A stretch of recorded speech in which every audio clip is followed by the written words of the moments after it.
So we dealt before with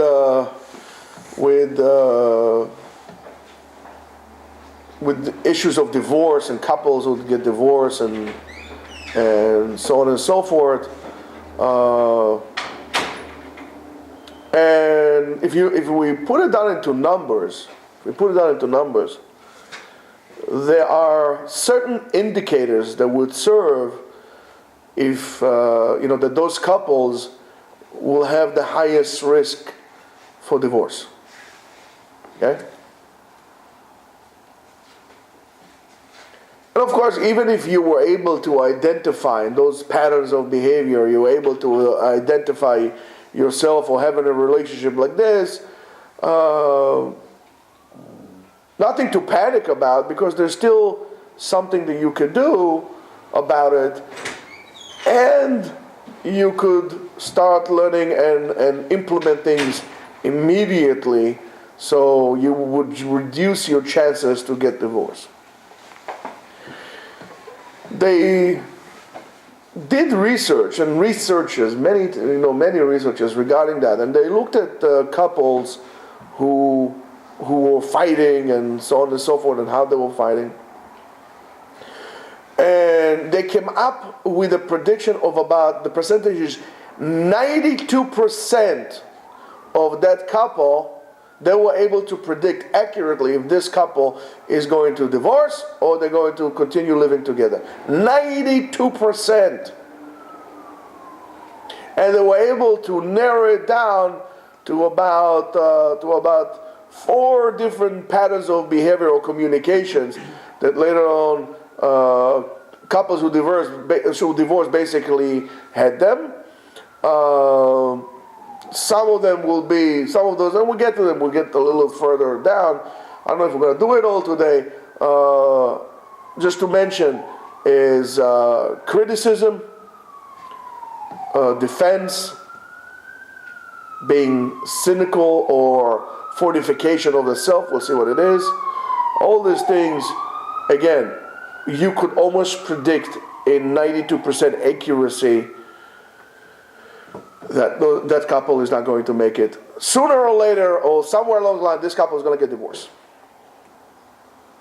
What is important, again, to remember is also, it's not, listen, there are couples who fight a lot and still they live happily ever after. So it's the quality of the fight, not the frequency of the fights. The quality of the fight. So the first one. Criticism.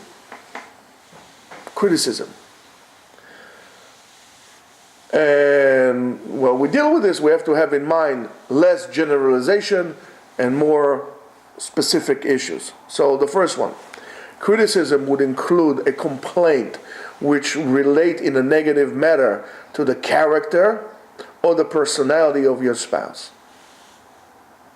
For example, you're such a space cadet, don't you understand that I'm already waiting for you for half an hour? There was a direct insult on the person or in its character. You're such a space cadet, aren't you aware that I'm waiting for you for half an hour? Okay? You're like so not in touch with reality.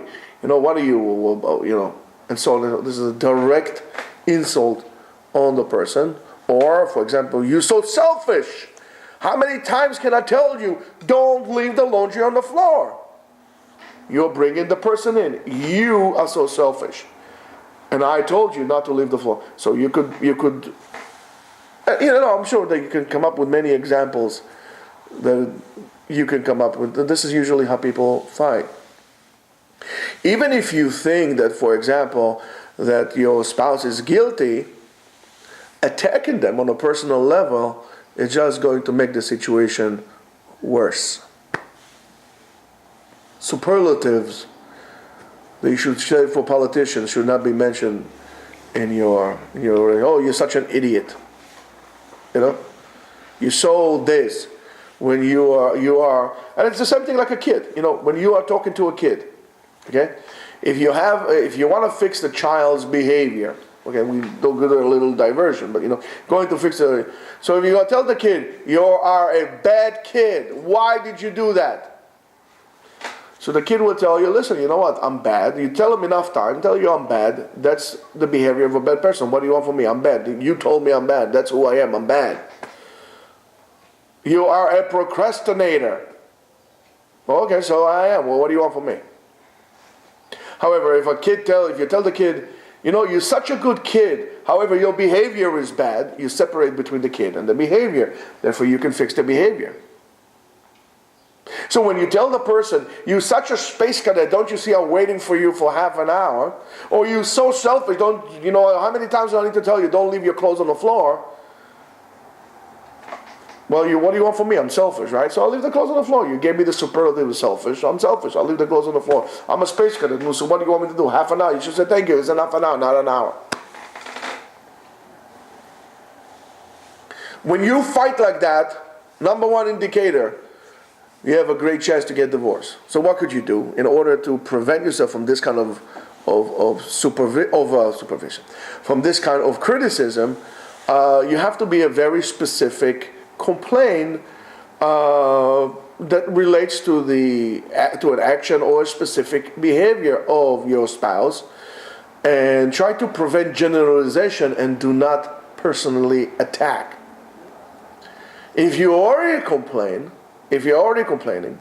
start your complaint with the word I and not you.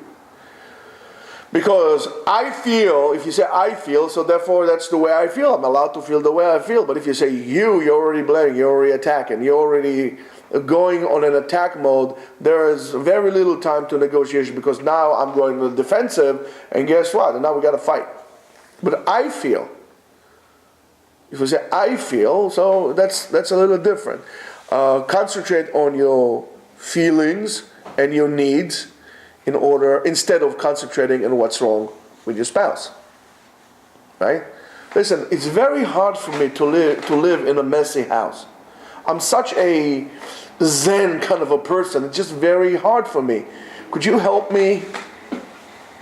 And so on and so forth. Instead of saying, you are this, you are that, and so on and so forth. If it's hard for you not to generalize and to attack, use something that you would use with your guests, right? I mean, after all, you would not think of telling your guest, wow, you're such a space cadet guest, like, what's the matter with you? We've been waiting for you for half an hour. Oh, you guys are always late. It's not something you say your guest or something, right? Oh, are you late again? How many times do I have to wait for you? Would you ever tell this to your friends or to your guest? Let's say you're meant to go with a couple to a movie, right? So you're going to tell them, listen, what's wrong with you guys? You guys are always late. Well, I have to wait again? You're not to, but to your wife or to your husband you would say. So why is that? You're a hypocrite, aren't you? If you're a person that says, speaks his mind out to everybody, okay, so speak your mind to everybody. But you're not the kind of person. You're a coward. To the most vulnerable people, you're being mean. You're a big shot. To people on the outside, you need to maintain your own facade of being a nice, educated person, right? So for them, you're a nice person with a long fuse who never doesn't get upset and so on. But he comes home, you're a monster, right? When it comes to your guests, what you're going to say? Oh, I'm so happy you came. I was afraid you're not going to make it. So if your wife is taking forever to get dressed, right? Put on an Eric Clapton song, Wonderful Tonight, and and that will take you a long way, right? Pick up the guitar and play. Oh, yeah. There's so many things to do. You're right. You can pick up the guitar and learn argument's sake. Every time, let's say your wife is late, you're going to learn a new chord, right? By the time you're done, you can play like Stevie Ray Vaughan or something with Fachot. Every time your wife is late, sit down and learn Chinese. Chinese is a very good language. Mandarin. Learn Mandarin. Learn a Mishnah. I'm not saying, okay, leave a Mishnah to the side, okay? You could become a big Talmid Chacham just waiting for your wife. You know how many halachot are there? Beautiful. Learn one halachah at a time. Honey, don't worry, take your time. I'm not waiting. Just think about that. How many things you could do instead of throwing a fit? Sit down. Yeah, you're right. Take a guitar. Take a little Blackie over there and a Fender and play a guitar. Yeah. Learn a Mishnah. Before you know, you finish the whole Shas.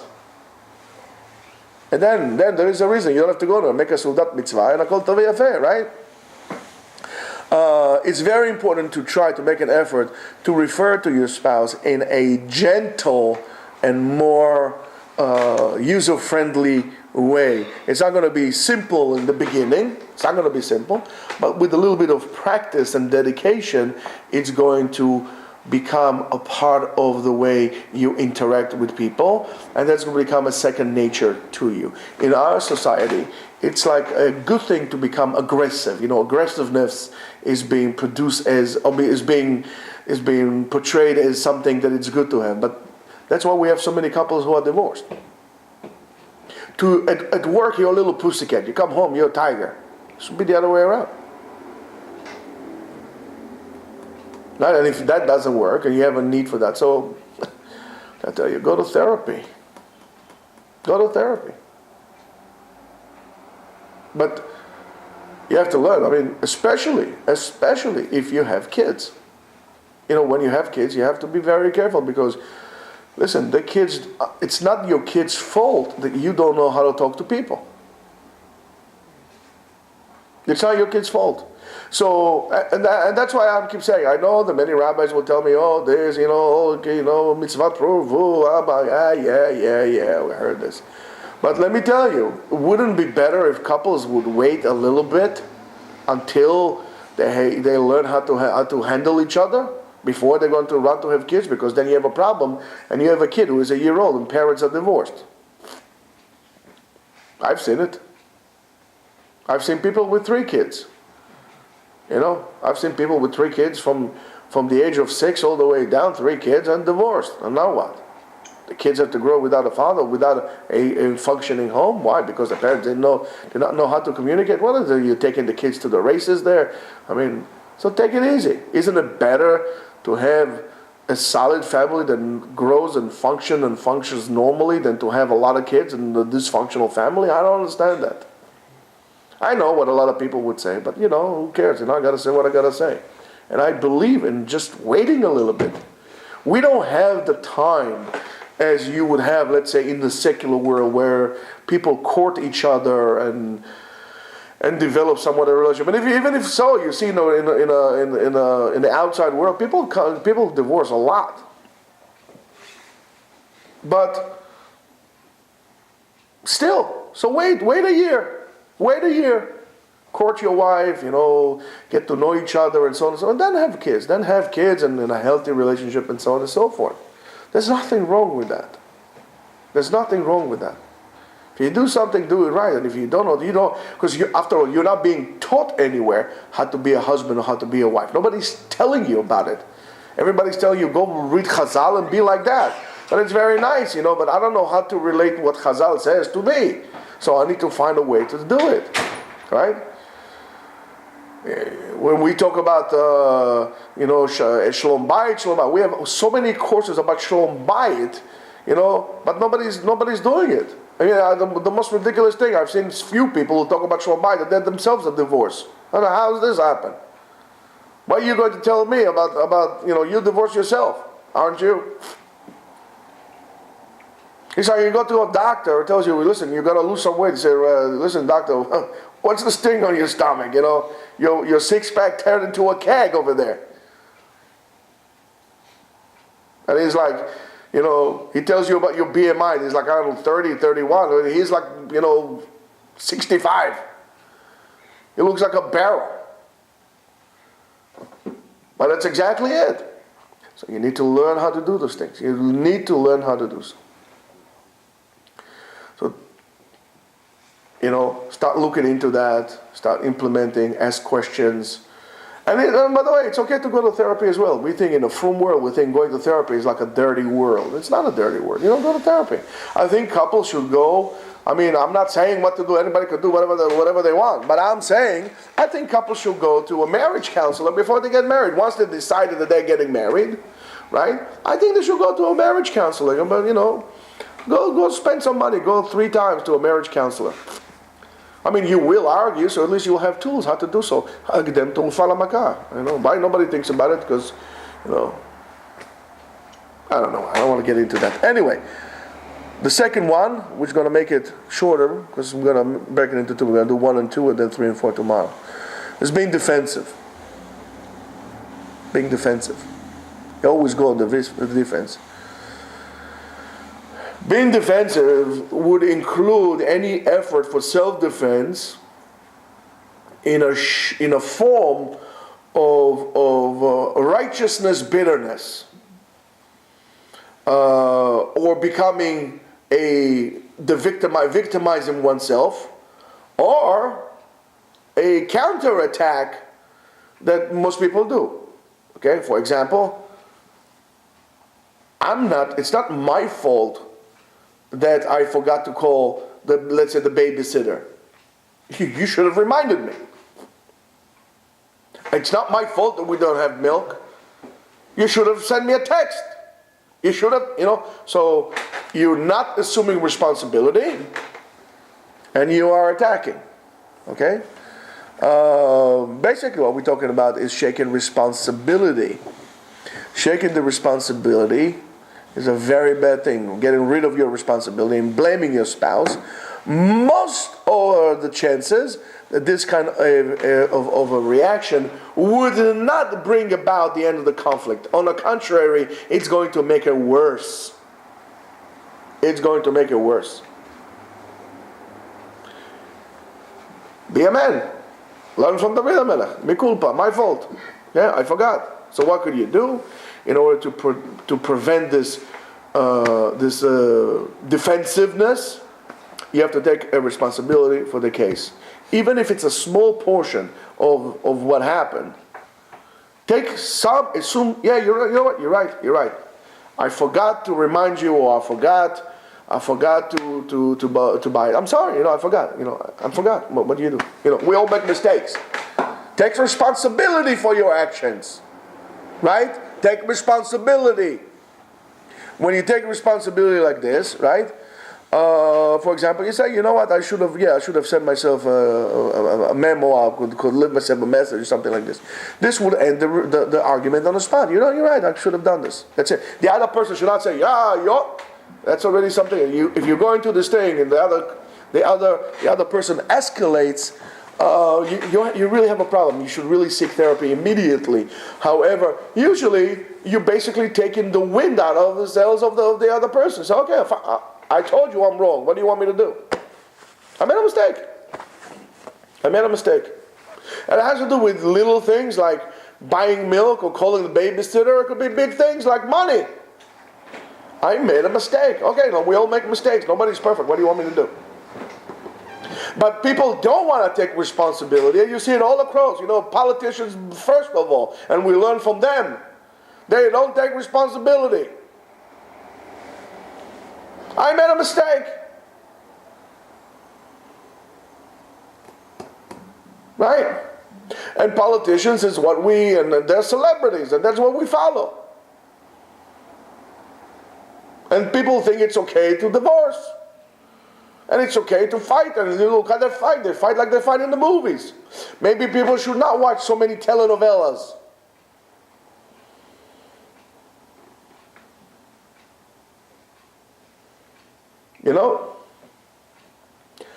Responsibility is a sign of maturity. And if you're not mature, you shouldn't be married. Or don't get married until you decide you're mature. Responsibility is a big thing. Don't go in the defensive, because then you're going to take your claws out and you're going to start fighting dirty. That is not good. So don't put the blame on others, and assume responsibility. That's it for today.